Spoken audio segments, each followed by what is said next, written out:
All right, guys. So today we are going to talk about three things. The first two are hyperboles and oxymorons. The first one is a hyperbole. A hyperbole is an extreme exaggeration used to make a point. So they are not meant to be taken literally because they literally cannot be true. So, for example, my grandma is as old as the hills. I'm so hungry I could eat a horse. My backpack weighs a ton. I had to walk 20 miles to school in the snow uphill. The backpack doesn't literally weigh a ton, and there is probably no one that could eat an entire horse.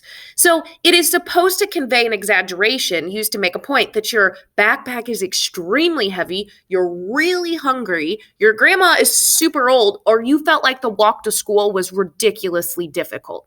Okay? So sometimes poets use hyperboles in poems to make a very dramatic and specific point, so they are definitely worth paying attention to as you analyze a poem. An oxymoron is when we put two contradictory words together in one phrase. This is also used to make a point. So, for example, a known secret. Well, if something's known, it can't be a secret. But when we say that, it conveys a meaning that's a little deeper than just saying it was a secret. So, jumbo shrimp, big baby, pretty ugly, all of those are words that don't go together, but we use them to prove or make a deeper point. So, you should also pay attention to these when you see a poet use them, because it's going to help you analyze the poem and find a deeper meaning that they may have meant to put there. Okay? The examples here. Take a second to look at these, read them, and see if you can find either a hyperbole or an oxymoron.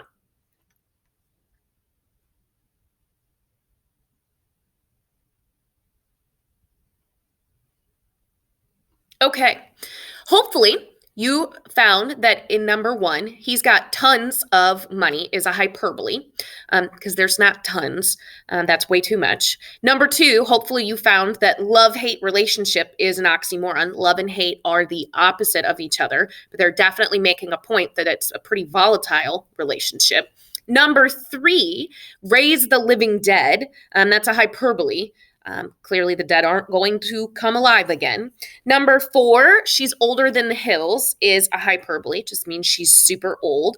Number five, a million times is definitely a hyperbole, meaning somebody has really getting tired of having to say the same thing over and over again. And then number six, plastic glasses is definitely an oxymoron because plastic and glass are two very different materials. So hopefully as we move forward, you will be able to start to notice hyperboles and oxymorons and analyze them to think what is that deeper meaning the poet wanted to put into their poem. The next thing I want to talk to you about today is imagery, because as poets start writing their poems, they rely heavily on imagery to bring that poem to life for you, to make those connections with you so that you can experience whatever emotion they were trying to put into their poem. So when we talk about imagery, imagery is when a poet or a writer is visually descriptive. They use figurative language, much like the hyperboles and oxymorons we just talked about, to represent objects, actions, ideas, so that it appeals to one or more of our five senses. So when we talk about appealing to our senses, it means it appeals to our sight, our smell, our taste, our touch, like physical or emotional feelings, and then our hearing. So, for example, it was dark and dim in the forest. The words dark and dim are used so that we get a visual. It appeals to our sense of sight. Another example, the burger, aromatic with spices, made his mouth water in anticipation of the first bite. Burger, aromatic with spices, mouth watering, that is supposed to help you feel that sense of smell and seeing the burger, and maybe even make your mouth water as you feel the anticipation that person had before they took a bite of the burger. Okay, so take a look at some of these examples here. And I want you to determine, number one, what words are creating the imagery, and then number two, which sense is it appealing to? Which of the five or more, it could be more than one sense, is it appealing to? So I'll give you a minute to do that.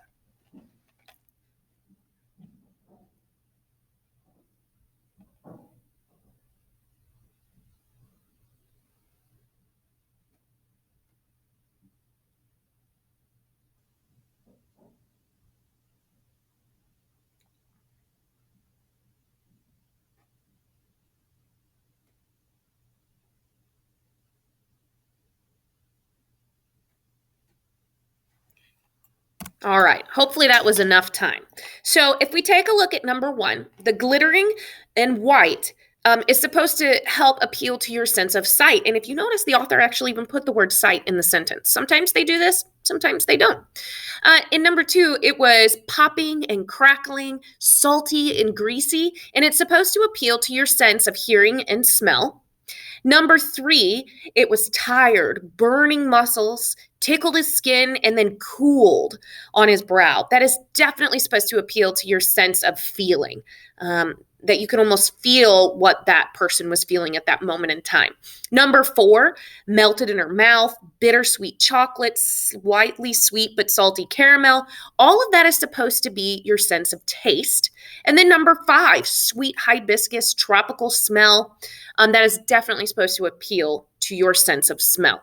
So, in a nutshell, that is hyperbole, which is extreme exaggerations, oxymorons, which is putting two different words together like jumbo shrimp to provide a new meaning, and imagery, which is appealing to one or more of your five senses to create a greater in-depth picture, an emotional response as you write. So, as you look at some more poems, start looking for those three poetic devices in your analysis.